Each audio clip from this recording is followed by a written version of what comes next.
it's me, Ray Delaris. Welcome back to my channel. And ngayon po, papanoorin po natin ang video ni Tita Vina na nangunguha po ng tira-tirang palay.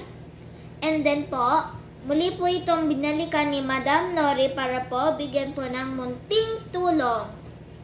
At masaya po sila dahil sa tulong po ni Madam Lori. So, panoorin po natin ang video. Ito na po. Enjoy!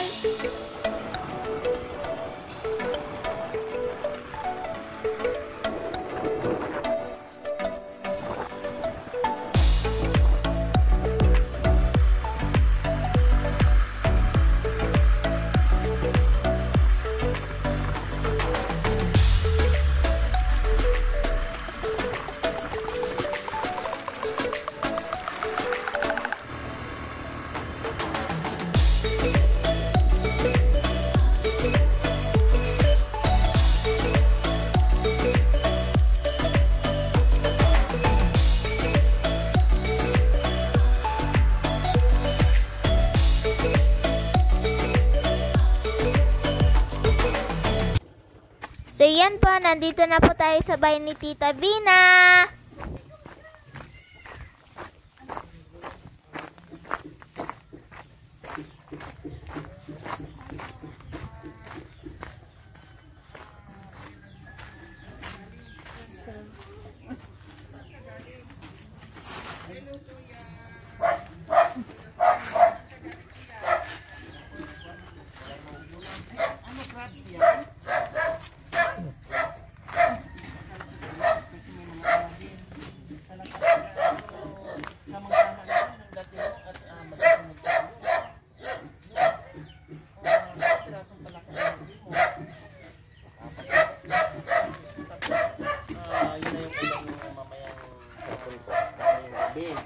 Ang hapunan nyo.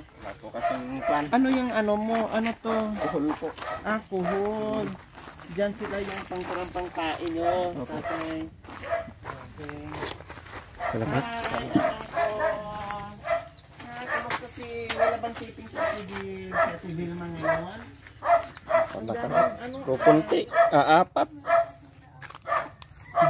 Anong ginagawa? Ha? Inaapakan lang ganyan-ganyan? Paano? Paano Ate B? Ganito po. Yung iba, ginagawa nila is nilalagay sa kalsada para madaan nila. Ito wala na. Ay, ang galing mo naman. Inaapak-apakan mo na. Ah, wala lang akong laman. Ganyan. Anong gagawin? Ah, kunti-kunti lang. Bakit pag-apakan siya? Maano ko yung malawan? Ay, magsinilas ka lang ah. Masusugatan ka. Ha? Hindi ko pwede magsinilas. Hindi ka na ano dyan, natutusok dyan sa... Nung una ko matutusok ko yung paa masakit. Ay, kuray na pa ako. Ay, ganyan lang siya? Ay, Diyos. Tapos ilang oras mong gawin yan, isang ganyan? May dalawang oras po.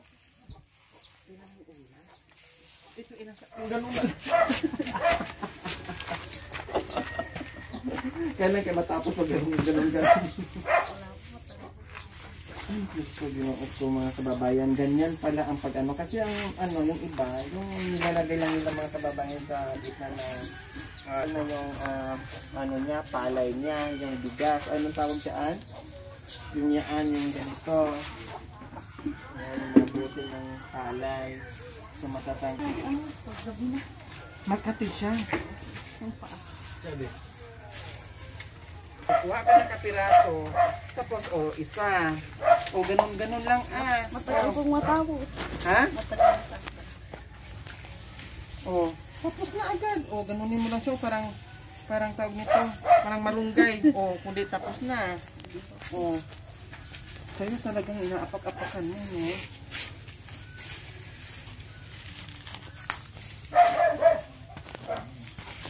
Pilian pa yan. Tapos na ito. Ito pa yung nakaraan? Ah, yun pa yung nakaraan eh.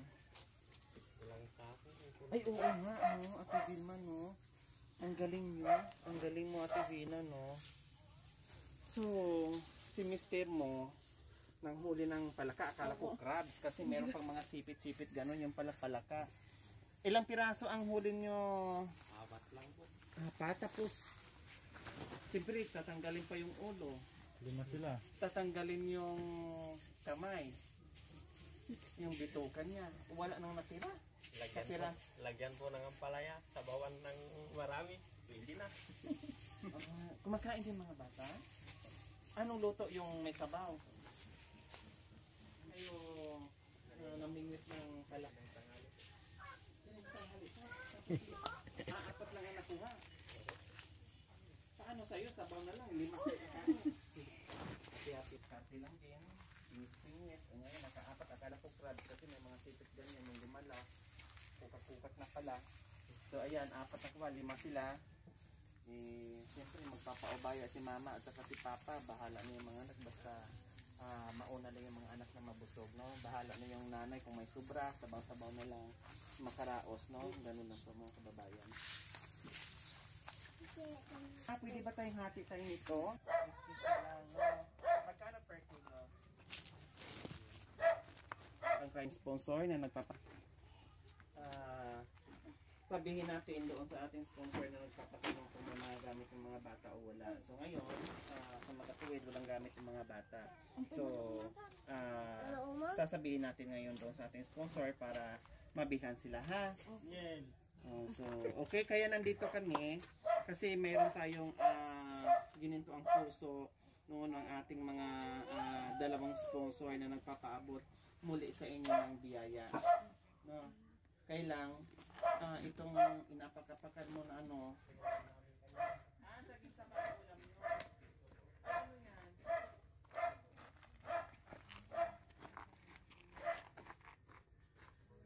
Sabaw din. Sabaw ulit.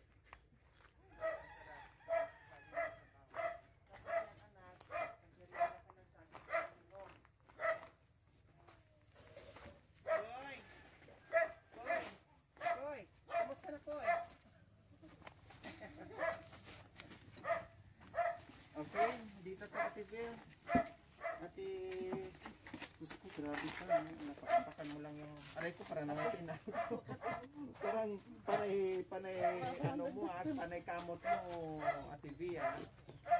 So, syempre, no, magpasalamat muna tayo sa ating sponsor. Oh, maya na ha. Oh, maya na. Kanina pa kasi nagpapabili ng tinapay pero wala. So mga kababayan, kaya binubuksan na nila kasi alam nila yung ating mga dala meron pang bata. Ganun po talaga mga bata, no?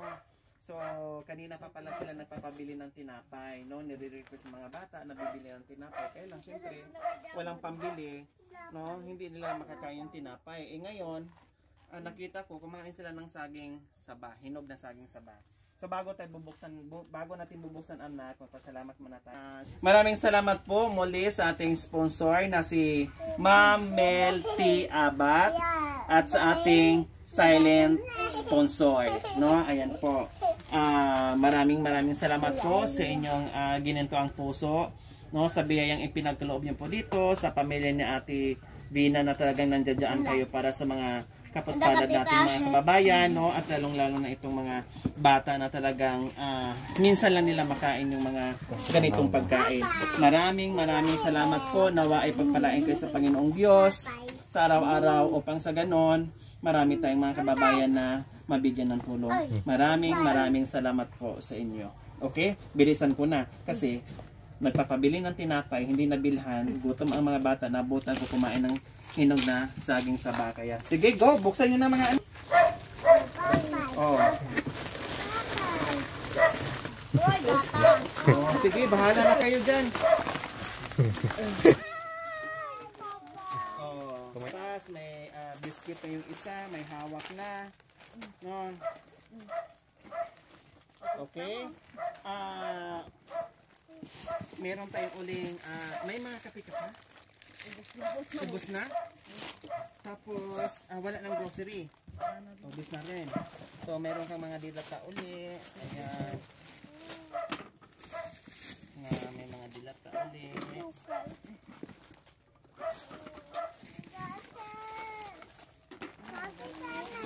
So, siyempre, meron pang pancit canton at noodles, no? Pwedeng iulam, pwedeng i-merienda. Tapos may gatas, ayan. Siyempre may sugar tayo. Ate Vina. So, ang ating sponsor, no? Tawagin mo na ng bata mo na noon na parang pinapangarap na nila na hindi mo mabigyan-bigyan. Tapos ngayon, meron na pangalawang biyaya na dumating sa inyo. Ano sa pakiramdam? Kaya nagpabigyan ko yung mga bata na walang sinapay nila. Katulad kanina, nanghingi sa inyo ng tinapay. Wala kayong maibigay, wala kayong pambili para pang meriendas ka na. Ngayon, dumating kami bigla na hindi mo akalain, mayroon na siyang pang merienda. So ano sa pakiramdam, Ate V, na yung mga bata nakakain na at masaya na sila sa mga natatanggap? Masaya po kami kasi binigyan po kami ulit ng ganito. Na hindi mo akalain, Ate V, no? Hindi po namin alam na babalik po kayo. Wala kayong ka-idea na babalik kami, no? Oh, di ba? Hindi na kayo nagsisisi ngayon, no? Oh, so ganoon lang talaga ang buhay, Ate V, no? Lahat naman kung ano yung mga pagkakamali natin, napagsisihan natin, natutunan natin, no? Naitama natin. So ang gagawin na lang natin ay gagawin natin yung ating lahat ng makakaya para sa mga anak na makabawi tayo, no? Yung ating karanasan, no, na napagsisihan natin. So tayo gagawa tayo ng magandang ganun lang. Lesson learn, parang ganun lang po yun. Ha, Ate V, ha? Laban-laban lang, go lang. Okay? Katulad ng nakaraan, hindi pa tapos, naubos na rin. Kasi nga, siyempre, ayan, no, hawak-hawak ni Bonso yung marami niyang biskwit. So, ayan, no, ganyan sila kasaya. Ganyan sila kasarap sa kumain ng mga pagkain na minsan na nila matikman. Gaya nga ng sinabi ng tatay kanina, paano, nanghingi sila kanina ng pambili ng tinapay, wala din silang maibili. Kaya saging na lang sa ang kinain nila para pang merienda nila yon. So, di nila alam na babalik kami at makatanggap muli ng biyaya. Okay? Maraming salamat po mga kababayan. Huwag niyo pong kalimutan, paki-share at subscribe sa aking YouTube channel, Lori Aquino Talita. Maraming salamat po. God bless us all. Bye-bye! Okay. Dito na kami, Ate Bel. Walang anuman. Nauubos mo yan mamaya? Kaya mong ubusin? Kaya po.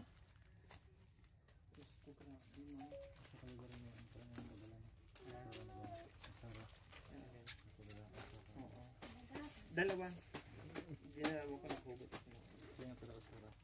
Okay, dito na kami, ha. Salamat po. Yung palaka mo, mamaya magkawala. Magiging 3 na yun. Salamat po. Bye-bye. Bye-bye, anak. Sino nanghingi kanina ng tinapay? Ha? Ang dami na, no? May gatas uli. Ang bait-bait pa ng aso mo, anak, hindi siya nanghihingi, no? Nag-aantay lang siya kung bibigyan siya o hindi.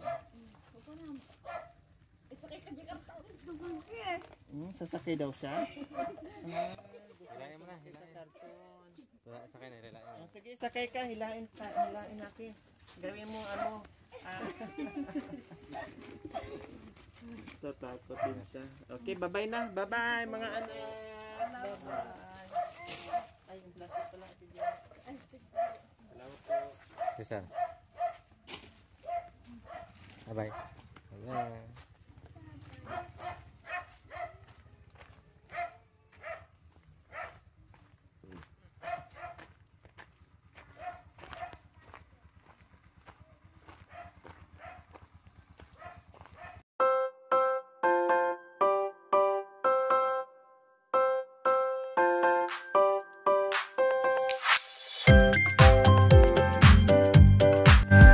Thank you for watching. subscribe.